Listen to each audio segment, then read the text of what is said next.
दर्शकों नमस्कार। आज हम जो कहानी आपके समक्ष प्रस्तुत करने जा रहे हैं वो सिर्फ एक कहानी नहीं है, बल्कि मनुष्यता का वह रूप चित्रित करती है जो अब शहरों में समाप्त हो चुकी है पर गांवों में अभी शेष है। सामाजिक रिश्तों का ताना बाना। ये कहानी दो चोरों की है जो आए तो थे इस गांव के किसी एक घर में चोरी करने के लिए, लेकिन सामाजिक रिश्तों की जंजीर ने उन्हें ऐसे बांधा, उनके हाथों को इस तरह से बांधा कि बस फिर बंधे ही रहे। चलिए देखते हैं। अभी रात बहुत नहीं हुई पर पूस की अंधियारी गांव के ऊपर लटक आई थी और गांव की जमीन पर फैली हुई नीली नीली रोशनी की चादर बिछी हुई थी। और आज रामपुरा की हाट थी। आज के रोज इस गांव के और गांव के आसपास के सभी लोग अपने जरूरत की चीजों की खरीद फरोख्त के लिए रामपुरा के बाजार निकल जाते हैं और शाम तक या यूं कहें कि ब्यारी के वक्त तक ही वापस अपने घर लौट पाते, क्योंकि कोई पैदल आता था, कोई साइकिल से और कोई बैलगाड़ी से। पर वो दो थे, कड़क, फुर्तीले और अपने भीतर के फाए फाए करते तनाव के बीच। और उन्होंने अपनी बेचैनी को ऐसे बांध रखा था जैसे फर्र फर्र करते कुर्ते को फेटे से बांध दिया, मजबूत, एकदम कसा हुआ। और फिर वो आकर के किवाड़ के पास खड़े हो गए और अपने कानों को किवाड़ से लगा दिया। जी हाँ, उनका अंदाजा बिल्कुल सही था। घर के भीतर सिर्फ पलटू और पलटू की माँ ही थे। इनकी आवाज को सुनकर पलटू की माँ की आवाज धीरे धीरे किवाड़े की तरफ बढ़ने लगी। हम कह रहे हैं मिल जाएगा बाहर, आप बैठे यहाँ, बैठ जा। जब हम रोज रोज कही थे तुमका कि उनके घर नहीं जाएगा तो कहे चले जाते हैं। अब हम खाना परसी थे, खा ले, मुंह ना बनावा, खा ले। मौसी के यहाँ गए थे ना, रसगुल्ला खा रहे ना, आज खाना खा ले। हम अपने पलटू के लिए रसगुल्ला बनाओ, मतलब पलटू बहुत पसंद है तुमको। अरे चलते पलटू, आज दादा बाजार गए, वहाँ से तुमने देखी थी ना रेलगाड़ी ले आई है। रेलगाड़ी लाल लाल जिसमें लाइट जलती, हमें पलटू का रेलगाड़ी पसंद थी, है ना। चलेंगे, बड़े बड़े डब्बा लगे हैं। अरे पलटू खाना खा ला, वहाँ न जाकर। मना करी थी तो मानते नहीं आना। वो आए, रह जा, आई थे तुम बैठा। महतारी का कुछ नाम नहीं दे रहा नहीं, जो बतावत नहीं बने।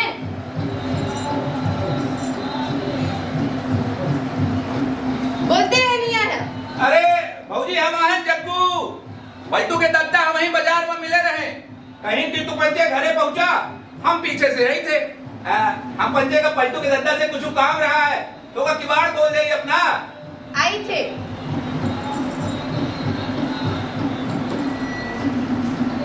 को आया भैया, अपना का तो पहली बेर देख रहे हैं। का है ना भौजी, अबे तक हम पंचे शहर में रहत रहे हैं, यहीं से अपना के हमार भेंट नहीं भय रही है। कौनो बात नहीं, इधर आवा।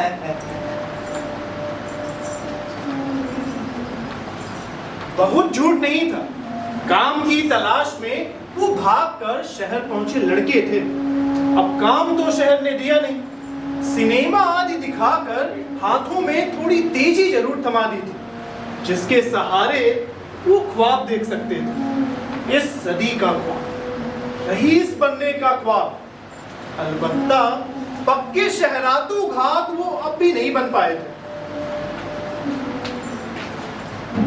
अच्छा, तो शहरी बाबू कहना पहले तो शर्ट पैंट वाले अलगे दिखा जाते रहे, अब देखा देखा तेन पहने रहते। अच्छा भैया तू पीछे बैठा, हमारा चुलवा बरत है। हाँ हाँ भौजी, हम बैठे। पलटू की माँ के रसोई में घुसते ही वो चुस्त हुआ। उसने अपने साथी को फटाफट इशारा किया। वो बड़ी ठंड करता हुआ गया और बाहर के किवाड़ों की साकल भीतर से चढ़ा है।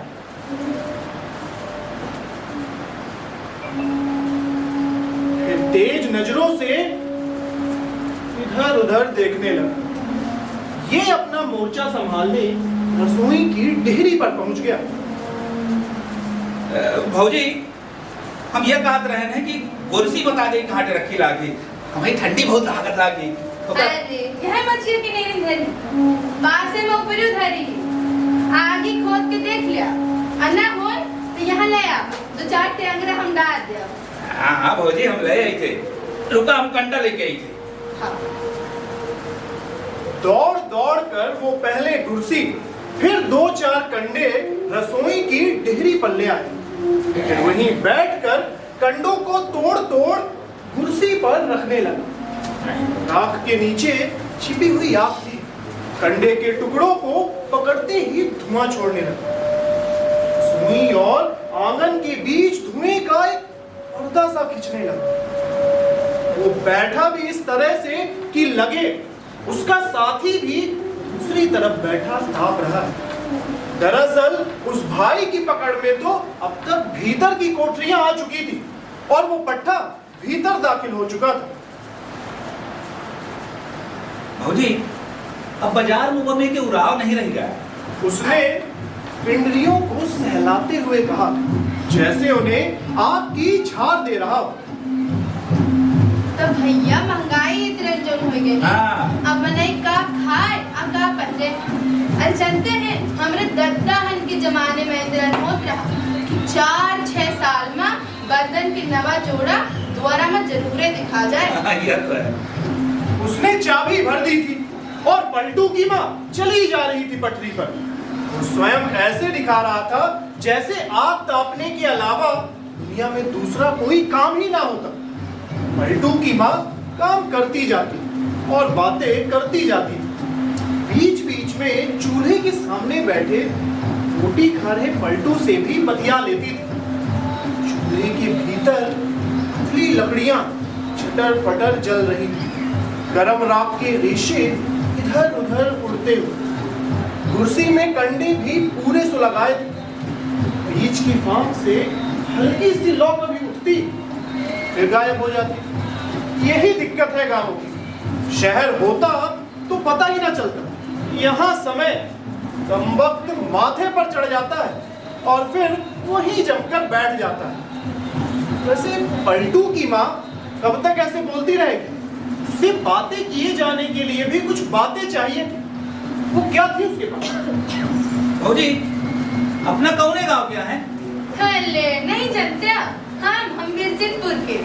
क्या बिरसिंहपुर के? हाँ। अरे जहाँ शंकर जी है। हाँ हाँ। अरे हम बहुत बिरसिंहपुर के हैं भौजी। सही के। हाँ। तब ना हमारे भैया हैं और हम अपने के जीजी जब से भौजी भौजी कहे रहे मैं। पलटू देखा तुम्हारा मामा आएंगे। उसने हल्की सी फुरहरी अपने भीतर उठते हुए महसूस की, लेकिन वो जानता था कि इन गांवों में तो हर कोई हर किसी का मामा मौसी काका या काकी है। यहाँ तक कि हरिजन भी इन्हीं संबोधनों से पुकारे जाते हैं और दूसरे गांवों से संबंध भी इसी तरह बनाए जाते हैं।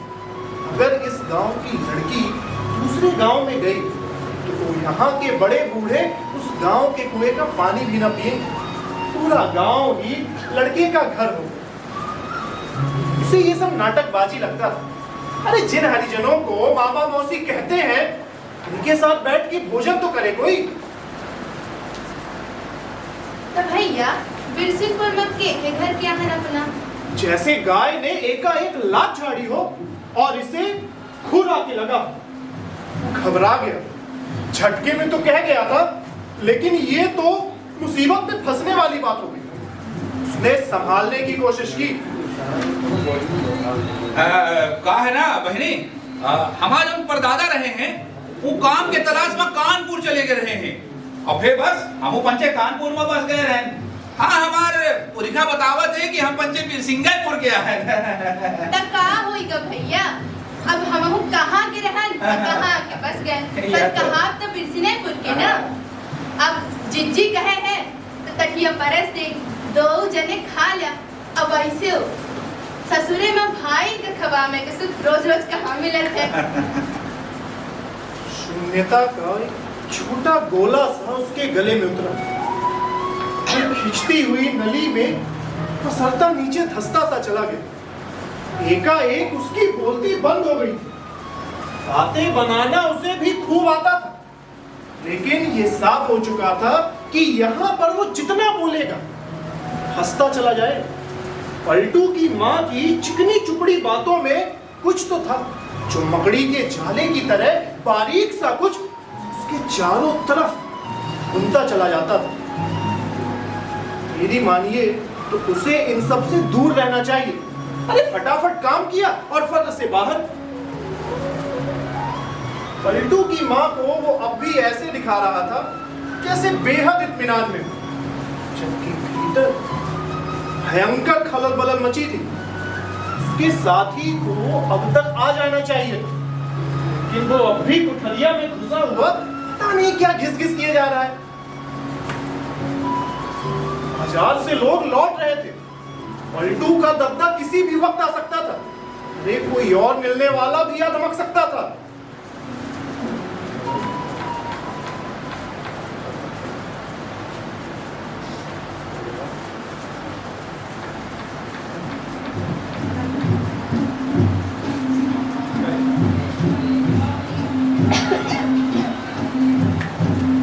तो भैया बंसी टकिया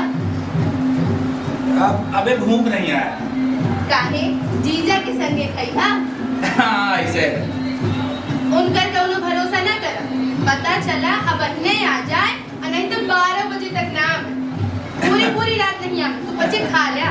अरे नहीं बहनी का है ना कि जब हम पंजे बाजार में रहन है तो वहाँ पेट भर नाश्ता कैल ही रहे, यहीं से हमें भूख नहीं आई। आज जब भूख लगी तो हम मांग ले ना। हाँ उसने बातों को ऐसे खत्म किया जैसे चाकू से किसी जंगली लतर को काट रहा हो।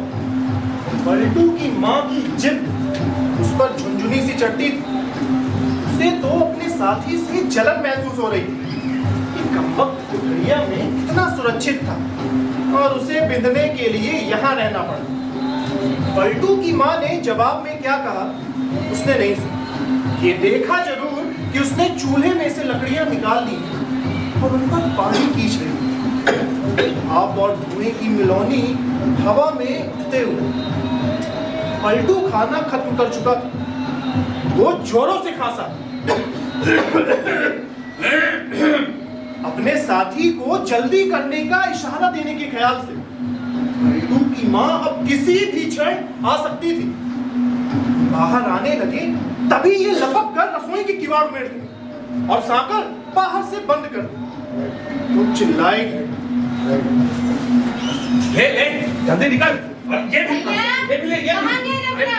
तू निकल, मैं तुझे गांव के बाहर कमरा निकाल। खोला, जल्दी दरवाजा खोला। कहाँ गए रमना?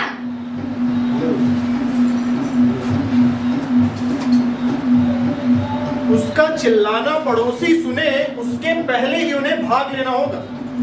अगर वो बाहर आ गई और उसने असली रंग में इन्हें देख लिया तो फिर इनकी खैर नहीं। यहाँ की औरतें खासी खूंखार हैं, प्रेमी जीव तो है। सुना है रात के अंधेरे में अकेले थैता लिए चोरों को खदेड़ने भी दौड़ जाती हैं। तू बच्चे यहाँ आए करके चोरी कर रहा है।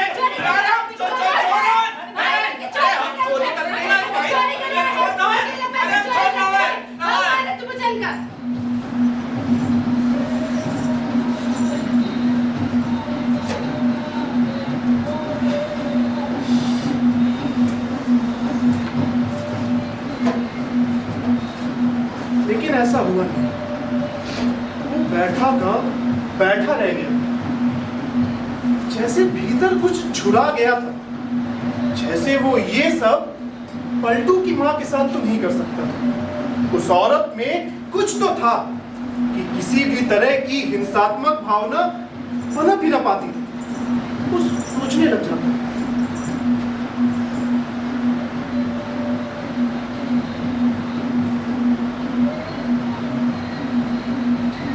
और सोचते सोचते उसका खून ठंडा हो जाता। उसे लगा कि वो अपने साथी के साथ दगा कर रहा है, उसे मुसीबत में डाल देगा। उसका साथी भी तो कब से अंदर घिस घिस किए जा रहा है। अरे ये नहीं कि तड़ाक तड़ाक हो। उसकी तबीयत अब बकबकाने को आई और बकाहट कुछ उस स्थिति को लेकर, कुछ अपनी लाचारी। उसने खुद को संभाला। अरे और कुछ नहीं तो पलटू की मां को वैसे ही घेरे रहे जैसे अब तक करता आया है।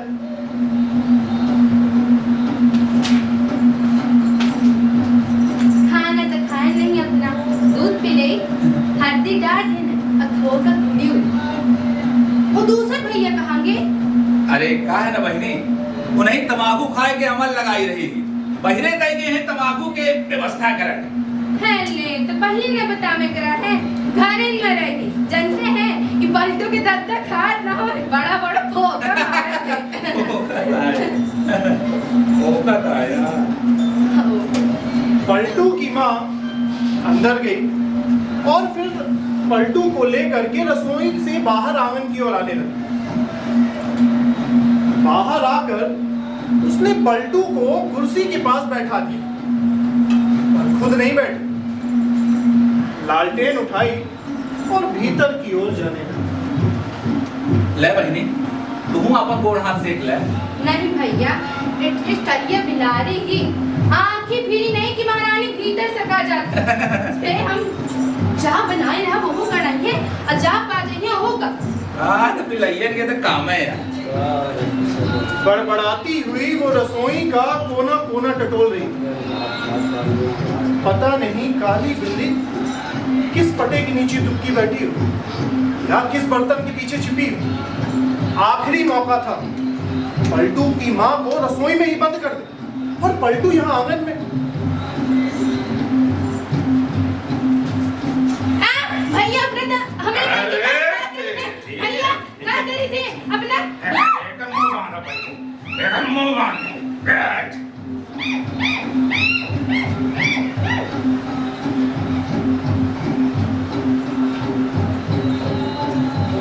बच्चे के लिए औरत बाघिन हो जाएगी। चल चल चल चल लेके भाई बन के हमरे मेरे घर चोरी करे होते। अरे नहीं काफी चाची हमरे घर तो काफी चाची ए चाची अरे लुड़ा ना कर। हम मारे तुम। अरे लुड़ा ये समाज सुरक्षित है कहीं। ए बहनी चला ले जाते। अरे नहीं बहनी, चोरी करे सुना बहनी, चोर ना हो बहनी। मैं सुरक्षित करते हैं।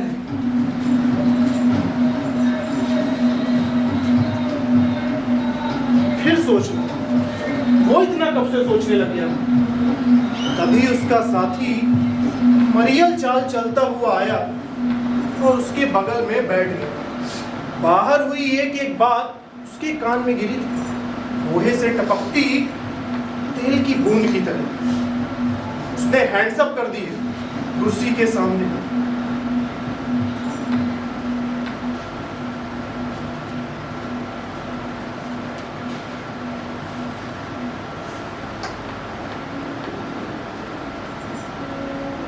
क्या हुआ, कुछ मिला? उसने फिर कुरेद कर पूछा। इस पर साथी की आंख उठी और फिर नीचे झुक गई। जवाब देने की जगह चेहरा लाचारी से और फैल गया। उसने कुछ नहीं कहा, मुंह में इकट्ठा हुए पानी को गुटका और बैठा का बैठा रह गया। दोनों रेशा रेशा बिखर चुके थे। क्या हो गया था यही समझ नहीं आ रहा था। उन्होंने जो तरीका अपनाया था वो शहर में जरूर घुस चुका। लोग दरवाजे में लगी आंख से बाहर झांकते और दरवाजा ही नहीं खोलते, पर यहाँ के लिए अब भी वो नया था। कामयाबी की पूरी उम्मीद थी, पर वे एकदम नई किस्म की मुसीबत में फंस चुके थे। कहीं कुछ अदृश्य नहीं था जिसे अलग कर दिया जा सके, पर कुछ था जो धीरे धीरे अजीब ढीले ढाले ढंग से उनके चारों तरफ फैला और उन्हें भीतर तक छीलता चला।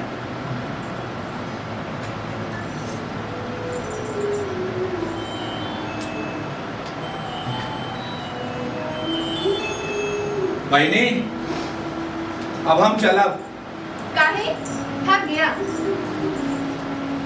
हाँ हाँ, यह माना थक गए ना। कुछ हमरे देख के होई तो बतावा, सुनन है शहर में पुजाए नहीं पूजे। अरे नहीं बहनी, अब तो हमें सब कुछ मिल गया। जब हमारे पास नहीं रहा वह हमें मिल गया। बस अब चलब हम लोग। मामा अब कब आओगे?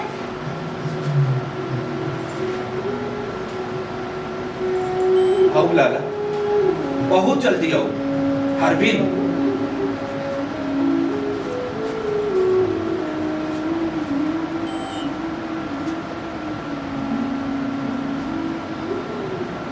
ले बहनी, ये हमरे कैसे पलटू गदे दिया, कुछ खवा दिया हो। बस अब चलब, अब जाई थे अपन।